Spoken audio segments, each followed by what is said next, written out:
دیوبندی اور غیر مقلدین وہابی۔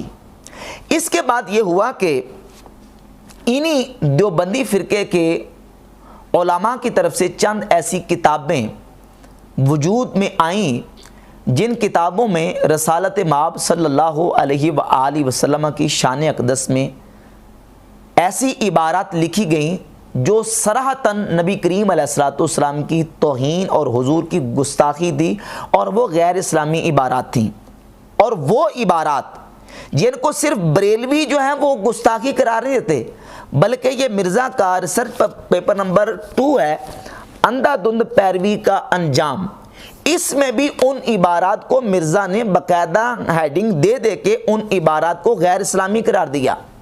مولوی اسماعیل دہلوی کی تقویۃ الایمان ہو، یا اشرف علی تھانوی کی حفظ الایمان ہو، یا قاسم نانوتوی کی تحذیر الناس ہو، ان کتابوں کے حوالے دے کے مرزا نے ان عبارات کو غیر اسلامی کہا، گستاخی قرار دیا۔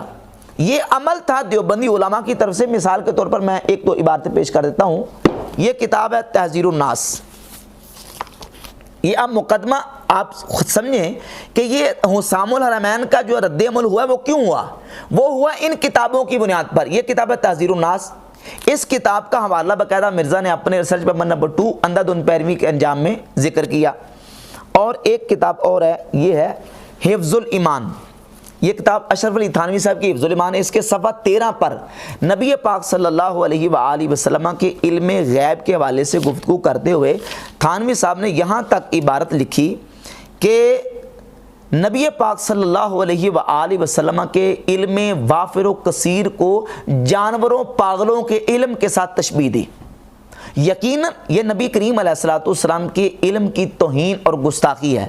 اور پھر باقاعدہ اسی کتاب کو پڑھ کر تھانوی صاحب کے مریدوں نے، تھانوی صاحب کے معتقدین نے تھانوی صاحب کو خط لکھا اور کہا کہ مہربانی کر کے آپ کی جو کتاب ہے نا آپ اس سے رجوع کر لیں، توبہ کر لیں، کیونکہ آپ کی یہ جو کتاب ہے نا، کہتے ہیں کہ ایسے الفاظ جن میں مماثلت علمیت غیبیہ محمدیہ کو علوم مجانین و بہائم سے تشبیہ دی گئی ہے، جو بادیوں نظر میں سخت سوء ادبی کو مشعر ہے، کیوں ایسی عبارت سے رجوع نہ کیا جائے؟ صفحہ نمبر 28 پر تھانوی صاحب کے مریدوں نے کہا کہ آپ مہربانی کر کے اس سے رجوع کر لیں، یہ نبی علیہ السلام کی گستاخی ہے، یہ رسالت مآب صلی اللہ علیہ وسلم کی توہین ہے، آپ اس عبارت سے رجوع اور توبہ کر لیں۔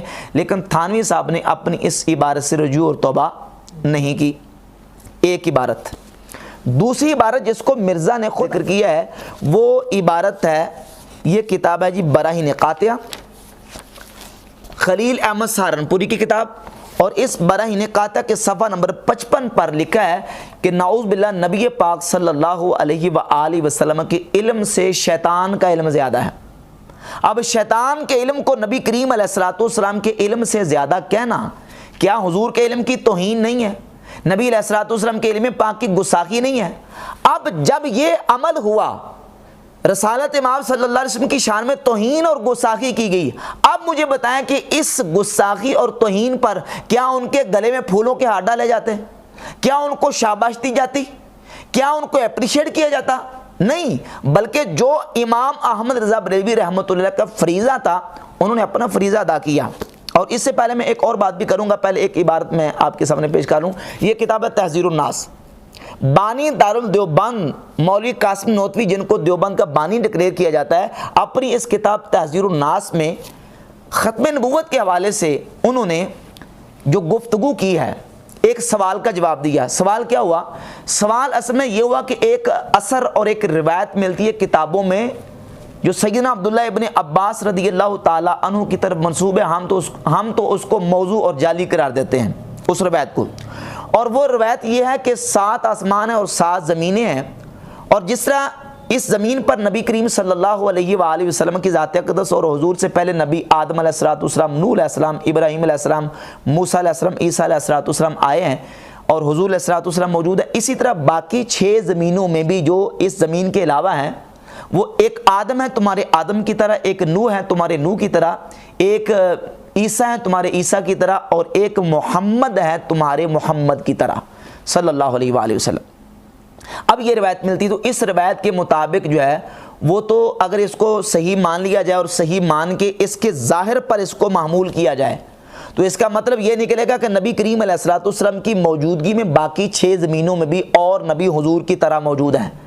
تو جس طرح حضور نبی کریم علیہ الصلوۃ والسلام کے بعد کوئی نبی پیدا نہیں ہو سکتا، اسی طرح حضور علیہ الصلوۃ والسلام کے زمانے میں بھی کہیں اور کوئی نبی پیدا نہیں ہو سکتا۔ اگر اور کوئی نبی حضور کے زمانے میں کہیں پیدا ہو تو وہ نبی کریم علیہ الصلوۃ والسلام کی ختم نبوت یعنی حضور کے آخری نبی ہونے کے منافی ہوگا۔ اب اس روایت کا جواب دیتے ہوئے قاسم نانوتوی صاحب لکھتے ہیں کہ اصل میں مسلمانوں کو سب سے پہلے ختم نبوت کا معنی سمجھنا چاہیے۔ حالانکہ ہر مسلمان جانتا ہے کہ ختم نبوت کا معنی آخری نبی۔ کیا معنی ہے؟ آخری نبی کے نبی کریم علیہ الصلوۃ والسلام سب نبیوں سے آخر میں حضور کی بعثت ہوئی اور حضور علیہ الصلوۃ والسلام کے بعد کوئی نبی پیدا نہیں ہو سکتا۔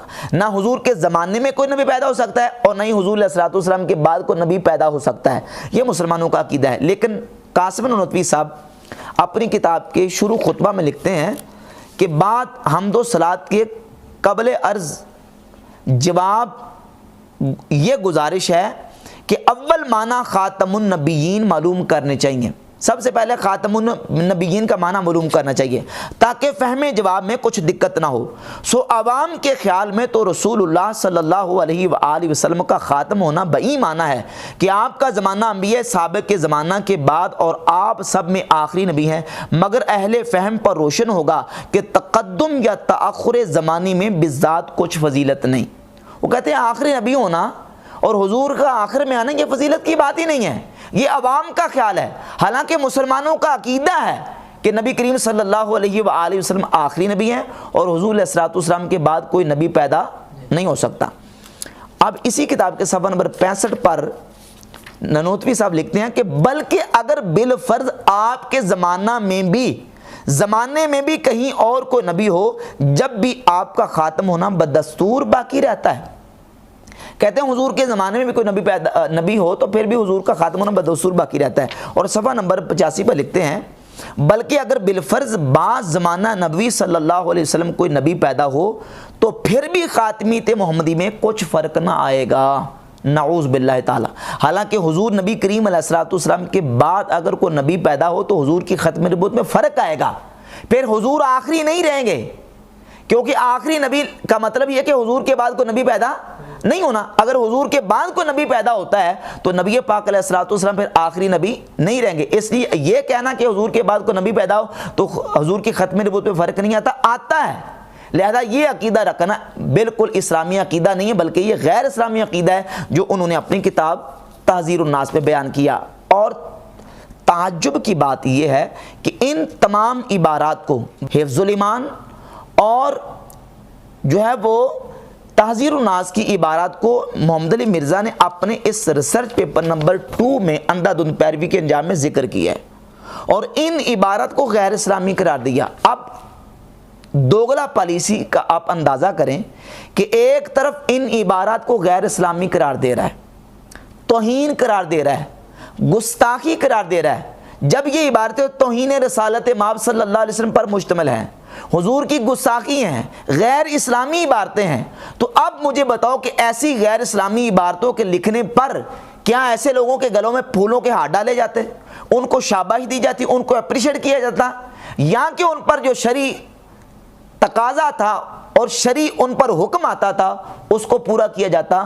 تو امام احمد رضا بریلوی رحمۃ اللہ علیہ نے وہی کام کیا جو ایک عالم اور ایک مفتی کو کرنا چاہیے تھا۔ اور وہ کیا کیا؟ اس سے پہلے 2 حوالے سن لیں۔ ایک حوالہ تو یہ کہ اعلیٰ حضرت رحمۃ اللہ تعالی علیہ سے پہلے بھی ان عبارات پر علماء اہل سنت نے گرفت کی اور ان پر شرعی مواخذہ کرتے ہوئے شرعی فتوے عائد کیے۔ یہ کتاب ارواح ثلاثہ، اس کے صفحہ نمبر 249 پر اشرف علی تھانوی صاحب لکھتے ہیں کہ تحذیر الناس کے مصنف بانی دارالعلوم دیوبند قاسم نانوتوی صاحب جو ہیں کہتے ہیں کہ یہ وہ زمانہ تھا کہ تحذیر الناس کے خلاف اہل بدعات میں ایک شور برپا تھا، مولانا کی تکفیریں تک ہو رہی تھیں۔ یعنی قاسم نانوتوی کی زندگی میں ان کی کتاب تحذیر الناس کی وجہ سے پورے ہندوستان بھر میں ان کی تکفیر ہو رہی تھی اور ان کو کہا جا رہا تھا کہ تم نے یہ کتاب درست نہیں لکھی اور تم نے اپنی کتاب میں یہ جو ختم نبوت کے حوالے سے عقیدہ لکھا ہے یہ نبی کریم علیہ الصلوۃ والسلام کے آخری نبی ہونے کا انکار اس سے ثابت ہوتا ہے۔ اور اس وقت ابھی اعلیٰ رحمۃ اللہ کا فتویٰ نہیں آیا تھا۔ امام اہل سنت اعلیٰ بریلوی رحمۃ اللہ علیہ نے تو تقریباً ننوتوی صاحب کے دنیا سے جانے کے تقریباً 30 سال کے قریب بعد انہوں نے فتویٰ لکھا ہے۔ اور پھر ایک اور حوالہ سنیں، یہ قصص الاکابر ہے اشرف علی تھانوی صاحب کی۔ اس قصص الاکابر کے صفحہ نمبر 159 پر تھانوی صاحب لکھتے ہیں کہ جب مولانا محمد قاسم صاحب نے کتاب تعزیر الناس لکھی تو سب نے مولانا محمد قاسم صاحب کی مخالفت کی۔ سب نے کیا کی؟ مخالفت کی۔ تو علماء دیوبند کی امام احمد رضا بریلوی رحمۃ اللہ کے فتویٰ لکھنے سے پہلے بھی اہل سنت کے بڑے بڑے علماء نے مخالفت کی اور ان کے خلاف کتابیں تک لکھی گئیں، جن میں سے سر فہرست مولانا غلام دستگیر قصوری رحمۃ اللہ کی کتاب ہے تقدیس الوکیل عن توہین رشید والخلیل۔ یہ تقدیس الوکیل جو کتاب ہے، یہ کتاب باقاعدہ اس کتاب براہین قاطعہ کے رد میں لکھی گئی، اور براہین قاطعہ کے رد میں یہ کتاب لکھے جانے کے بعد مولانا غلام دستگیر قصوری رحمۃ اللہ یہ وہ ہیں جن کا امام احمد رضا بریلوی رحمۃ اللہ کے ساتھ نہ تو کوئی استادی شاگردی کا تعلق ہے، نہ کوئی پیری مریدی کا تعلق ہے۔ یہ قصور کے رہنے والے تھے، وہ بریلی شریف کے رہنے والے تھے، ان کا آپس میں کوئی استادی شاگردی کا کوئی تعلق نہیں تھا۔ لیکن اعلیٰ رحمۃ اللہ کے فتویٰ لکھنے کے کئی سال پہلے انہوں نے براہین قاطعہ کے اوپر رد کیا اور باقاعدہ اپنی کتاب جو تقدیس الوکیل ہے اس پر حرمین طیبین کے علماء سے تصدیقیں لیں اور مکہ مدینہ کے اس وقت سنی علماء نے اس پر تصدیقیں کیں۔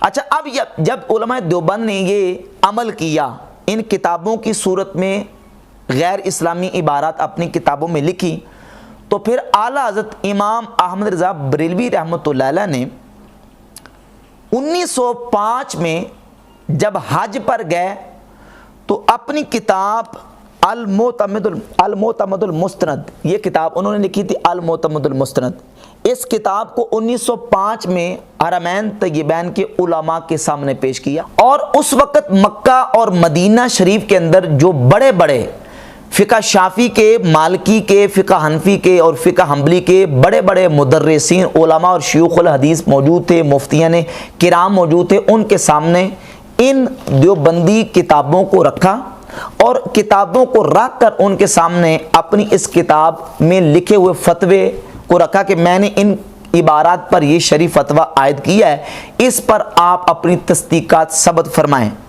تو اس وقت کے 30 سے زیادہ حرمین طیبین کے علماء نے جو تصدیقات امام احمد رضا بریلوی رحمۃ اللہ کی اس کتاب المعتمد المستند پر لکھی، یہ وہ ہے جس کو حسام الحرمین علی منہر الکفر والمین کا نام دے کے ہندوستان میں شائع کیا گیا۔ 30 سے زیادہ مکہ مدینہ کے علماء نے یہ تصدیقات لکھی ہیں جس کو حسام الحرمین کہا گیا۔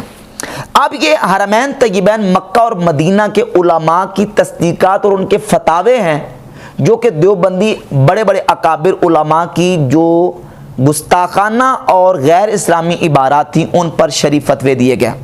اب مرزا بار بار حسام الحرمین کو استعمال کرتا ہے، تو حسام الحرمین کا پس منظر جو میں نے آپ کے سامنے